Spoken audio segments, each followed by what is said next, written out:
and goblins, welcome to a very special edition of The Lot. I'm Suzanne Marques. We are celebrating Halloween at Hauntoween, LA in Woodland Hills. Now, perfect for Halloween viewing, his movies make you scream. They make you question reality. They just downright scare you. Award-winning director Jordan Peele and his star, Keke Palmer, sat down with me to talk about Nope. You think whatever killed Pops is out there? Right here, you are going to witness an absolute spectacle. In Nope, one of the most friendly, wholesome-looking spots becomes the scene of the most devastation. In Nope, Jupiter's Claim is a nostalgic, small-time Southern California amusement park owned by former child star Ricky Jupe Park. And the set of Jupiter's Claim is now a permanent fixture at Universal Studios Hollywood. It's such a cool moment to be sort of considered in this space in, between the Psycho house and the Jaws, pool, this iconography that I think the studio was in support of early. And so, yeah, we've got the Perkinstown down there. I love it. Director Jordan Peele and his leading lady, Keke Palmer, celebrated the home entertainment release of the movie, which comes with 5 deleted scenes, a gag reel, and a 56-minute documentary, which could explain some fan theories. But Jordan says the fans already have been pretty spot on. Most of the assumptions, many of the theories are right about this film. I mean, this film is a pretty tangled web, and most of the things that we talked about people are catching up on. It really is a film about this idea of exploitation in the industry, and every character kind of represents a different aspect of that or experience of that. Did you know that the very first assembly of photographs to create a motion picture was a 2-second clip of a black man on a horse? And that man is my great-great-grandfather. Great. There's another great-grandfather. You stole the show, in my humble opinion. Emerald was an iconic character from the start, and when we started to develop her costume and her look, I was like, at the end of the day, I want to be Emerald, you know what I mean? So it makes me very happy to be a part of something that feels like, a staple in many ways, or like you said, a pop culture moment. And it's probably no surprise, Jordan loves Halloween. I mean, Halloween is the best. I was gonna ask you what you're gonna be, but you can't say that. I'm gonna be a couple of people. I'm gonna be a couple. I have some gags in order. What about you? What about your son? My son's gonna be a zombie, and so I probably will too. The premiere for Nope was held at the legendary TCL Chinese Theater in Hollywood, which is rumored to be haunted. But that's one stop of many on Hollywood Boulevard, where it's easy to go ghost hunting. There are several sites rumored to be haunted along Hollywood Boulevard, the site of the world-famous Walk of Fame. Miles of stars engraved with the names of stars who have passed on, and some may still haunt these streets. At the Pantages Theater, a ghost sings when the theater is dark. She died during a musical in 1932, 2 years after the theater opened. A few steps away at the glamorous Hollywood Roosevelt Hotel, Marilyn Monroe haunts room 1200, where she used to live. Cold spots are often felt by visitors, meaning a ghost is near. The TCL Chinese Theater is rumored to be haunted inside and out. The courtyard hosts the cement footprints of the rich and famous, and the ghost of an actor murdered at his nearby apartment. Inside, ghosts are said to hide in the theater curtains.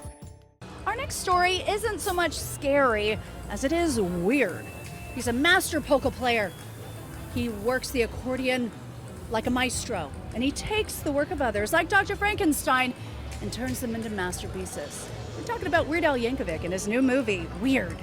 Have some more yogurt, have some more Spam. It doesn't matter if it's fresh or canned, just eat it. Weird Al Yankovic is known for his wild songs and music videos that parody the hits.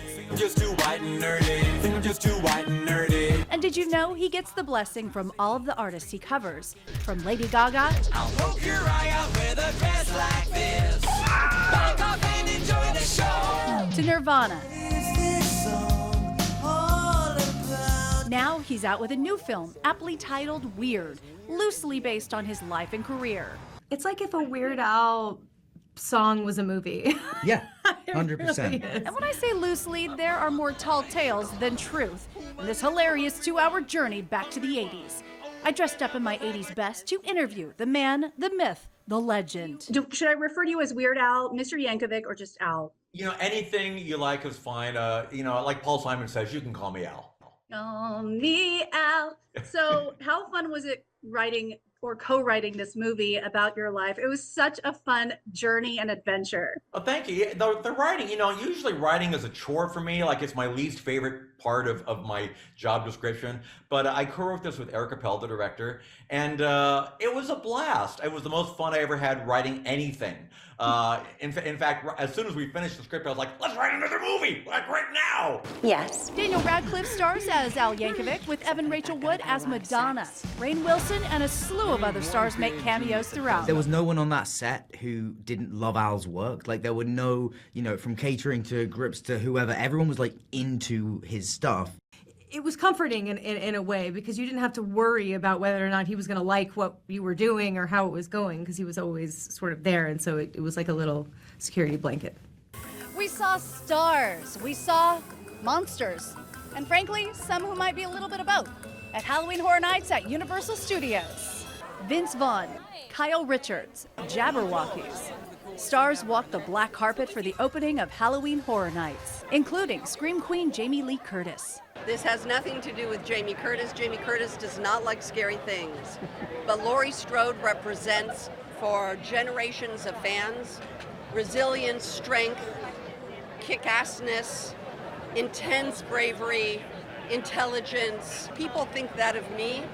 So it doesn't matter if I go in the maze or not. That's what they think about me, because they think that about Laurie Strode. Okay, so she's skipping the scares, but we aren't. Meet Keanne Robinson. She learned quickly one way to become a monster magnet is to have a scream straight out of a horror movie. So I'm not ready for this again. This is really scary. Oh my God! These spooky characters may seem wild and out of control, but they get schooled in the art of scaring. How to extend their energy to work late into the night, and how to handle props in menacing but safe ways. It starts off with me doing this thing called Scare Academy, where I take them through the entire event from top to bottom, show them every single thing we're doing, because we want them invested with that knowledge of the big picture. Here's what the creators of the event are trying to create. Here's your role in it. And then we work with them very closely on the blocking. I'm out there working with them with our show quality team. And it's teaching them the tools of how to scare, because it is an art form. But it's also communicating it directly from the creator's head to them directly, so that they can bring our vision to life, which they do fabulously. Up next, some called this musician the voice of Halloween. This is Halloween, this is Halloween, Halloween, Halloween. Danny Elfman takes us inside his private studio and talks about his Halloween shows.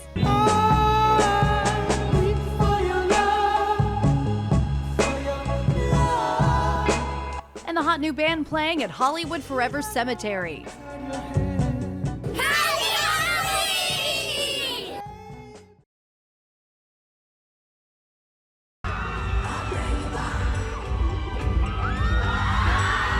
The Kia Forum is officially Harry's house, as his unofficial 15-day residency is underway. All shows are sold out. It is Styles' second time in SoCal after headlining at Coachella Music Festival in April. Styles will be rocking the Forum through November 15th.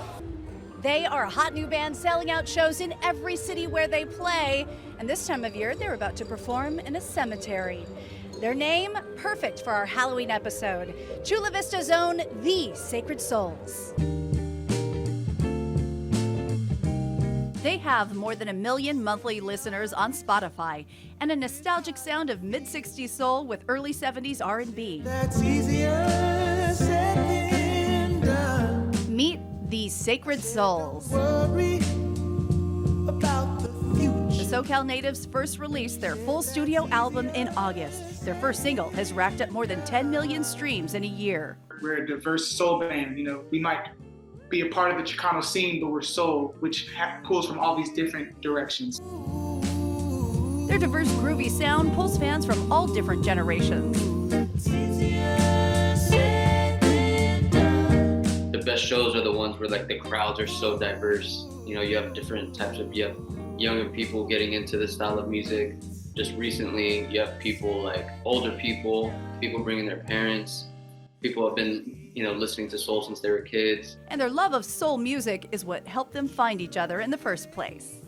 I guess when we first started talking, Sal and I bonded over kind of more of the Chicano side of things, but we dig a lot of old soul records and modern soul records too. It's like a blend of new and old.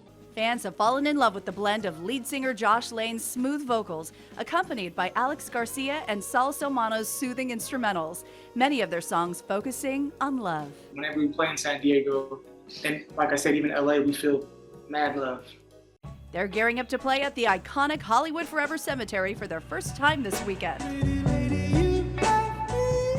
Can I ask the question about your concert for the Hollywood Forever Cemetery? Will you guys be dressing up, or is it a surprise? I think we plan to, but we're still figuring that out. We plan to dress up. We plan, and everybody else should plan to dress up also. And in the spooky spirit of dressing up. So who's the easiest to scare in the band? Between us three, it's him. He tries to scare me, but yeah, Josh gets me in the studio all the time. He's the guy trying to scare everyone though. Their latest single, Love is the Way, is available now digitally. Breathe and let go the air slowly and calmly. Coming up next, we go in search of the afterlife at one of the most notorious hauntings in Hollywood as I join several celebrities in an effort to contact the dead. Plus, it will be one of the more popular costumes of the season and the biggest blockbuster at the box office, Black Panther: Wakanda Forever. Happy Halloween! And you're watching a lot. Hello and welcome to Hauntings.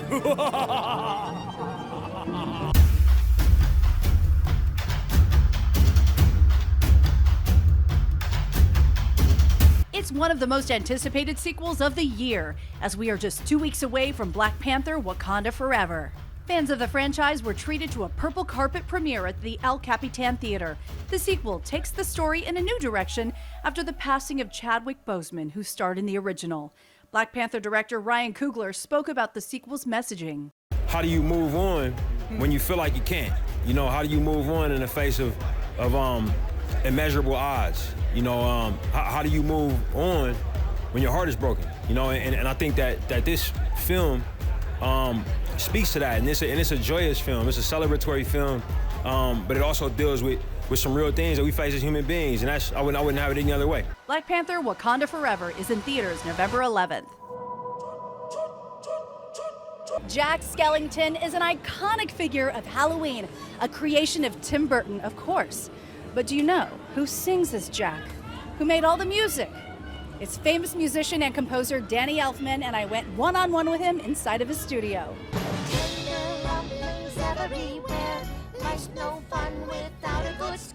From The Nightmare Before Christmas to Edward Scissorhands to The Simpsons to Pee-wee's Big Adventure. Danny Elfman's twisted take on music has created unforgettable soundtracks in our lives. Danny, thank you for inviting me to your studio. How do you refer to this space? I just call it the loft. The loft is where Danny likes to tinker, and his toys are exotic instruments collected from around the world. Amazing. So it's a very unique thing. This is Jack. As we reflected on his storied career, he shared something many of us probably forgot. Nightmare Before Christmas wasn't exactly well received when it first came out. This is Halloween, this is Halloween, pumpkin scream in the dead of night. When it came out, you know, nobody understood it. Disney really didn't understand what it was. They just, it's just this anomaly that they didn't get at all. And the movie didn't do that well. And it just kind of broke my heart. You know, I've been working on that for so long with Tim. I've done 110 films, and, you know, and I've worked on many. If financial disasters. If there was any one of them that I could have wished a second life on, of all the films I worked on that didn't do that well, it was Nightmare Before Christmas, and it kind of happened. Halloween is close to Danny Elfman's heart. He's been performing on Halloween night practically his entire life as the frontman of Oingo Boingo and as Jack Skellington for the Nightmare Before Christmas show with Tim Burton at the Hollywood Bowl. But this year it's different. We are putting parental advisory on the tickets. Good. Trying to really get the message out. It's not Nightmare Before Christmas, everybody. It will be for about 5 minutes, 4.5 minutes, but the rest of it, your kids are going to be like, Mommy, take me home. This year's performance is an expansion of his Coachella set with lots of rock and roll. It's 1/3 brand new stuff from my new album, and 1/3 old stuff from the Oingo Boingo years, and 1/3 film stuff all mixed up in a way that makes no sense at all. And I fully expected Coachella to be a total disaster. And a miracle, it wasn't. So now we're expanding that for Halloween. The Hollywood Museum is rumored to be one of the most haunted spots in Hollywood. Built nearly a century ago, it was the secret spot for celebrities to get dolled up, and now houses thousands of their treasures and at least a few spirits. The Hollywood Museum has seen its fair share of celebrities. It originally operated as the Max Factor building, with a who's who of stars getting dolled up in rooms designed specifically for blondes, brunettes, and redheads. Lucille Ball was here. Rita Hayworth was actually crossing into this very room from the Brownettes only room into the room we're standing in, which is the redheads only room. And of course, Marilyn was here. It was amazing. And I know Max Factor himself comes on a very regular basis. Donnell Dadigan has seen her share of ghosts as the building's owner and steward. With the personal effects of Marilyn Monroe, Lucille Ball, like the ruby red slippers Judy Garland wore in The Wizard of Oz. You can practically feel the spirits the moment you step inside. I had this original set of plans for this building, and I had rolled them out on Max Factor's desk, and it was a big partner's desk. And all of a sudden I knew, it was about 8:30 or so at night. All of a sudden I knew I wasn't alone. There was a presence in Max Factor's office besides myself. The basement is called the Dungeon of Doom, where artifacts from horror movies are on display. Donnell assembled some Hollywood legends for a seance, including Michael Learned, Linda Pearl, Ruta Lee, Frida Payne, and Lee Purcell. With a medium guiding us, we tried our hand at summoning spirits. Just breathe and let go the air slowly and calmly.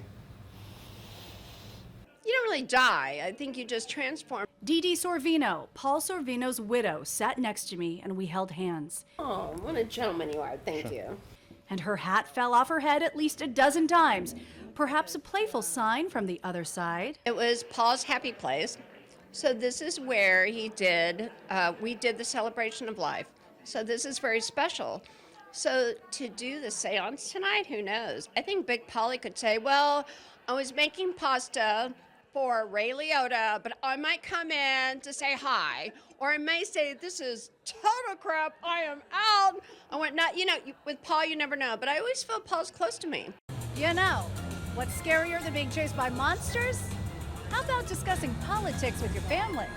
Beth, you're my new chief of staff. Back to work. And speaking of family, we are counting down to the return of the Duttons. But for some lucky fans, the wait is over. Happy Halloween!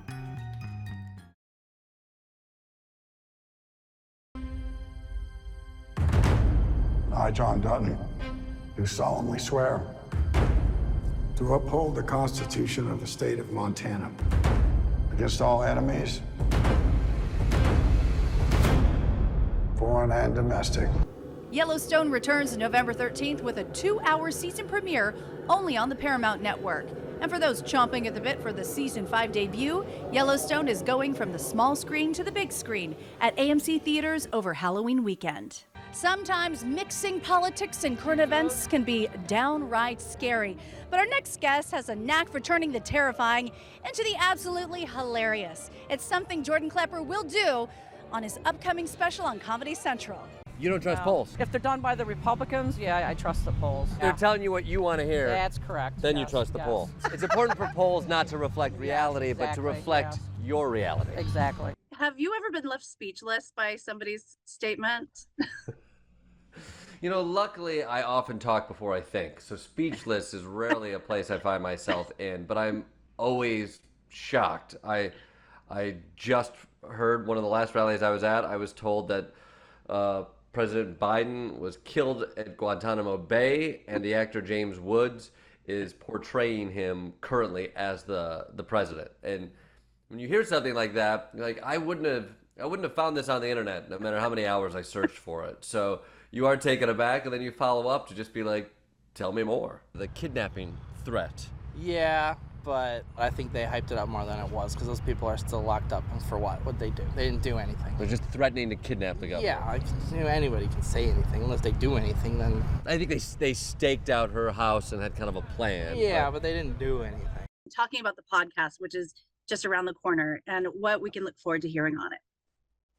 Well, I'm out in the field and I talk to a lot of people across America, and there's a lot of wild ideas that I don't necessarily get to follow up on as we move through places like Pennsylvania. So the podcast is a chance to take some of these theories, conspiracies, bring them back home, break them open, and investigate. So when somebody says JFK Jr. is the Vice President of the United States in Harrisburg, I come back and I talk to experts who have studied that, people who are affected by it, and kind of see where that idea began. So it's a chance to kind of go deeper, understand why Americans are so drawn to these strange conspiracy theories and where it starts. Just spitballing here. You got any plots you've been thinking on recently? We've all had those thoughts like, oh, I should go do this, but no one actually acts on it. Have we? Do you have any big plans? Are you into Halloween? You know, I have a 2-year-old at home, so it means I love Halloween. It means I love spooky stuff. And when we walk around the neighborhood, he shows me every single pumpkin he can find. Do you guys have your costumes planned yet? I'm going to go as a dad who didn't get enough sleep. I think my son is going to be a skeleton, which is frankly terrifying to me. If he understood the fact that you're looking at the structure inside of our own bodies. Skeleton bones still creep me out, but for some reason, he's wide open to it. So we're going to hit the streets. And like any kind of Halloween, especially in New York, he's going to be a skeleton who's wearing 4 other layers of clothing. What's your favorite Halloween candy, and what's the worst Halloween candy? Milk Duds is by far the best. You're always hoping for a Milk Dud. Worst is, was it Sweet Treats? Yeah, Sweethearts. Sweethearts. Don't give me Sweethearts. That's just chalk. I'm not an artist. I'm a satirist. Give me my Milk Duds. That's a wrap for this week's episode of The Lot. Happy Halloween from Hauntoween, LA. We'll see you next week. Happy Halloween!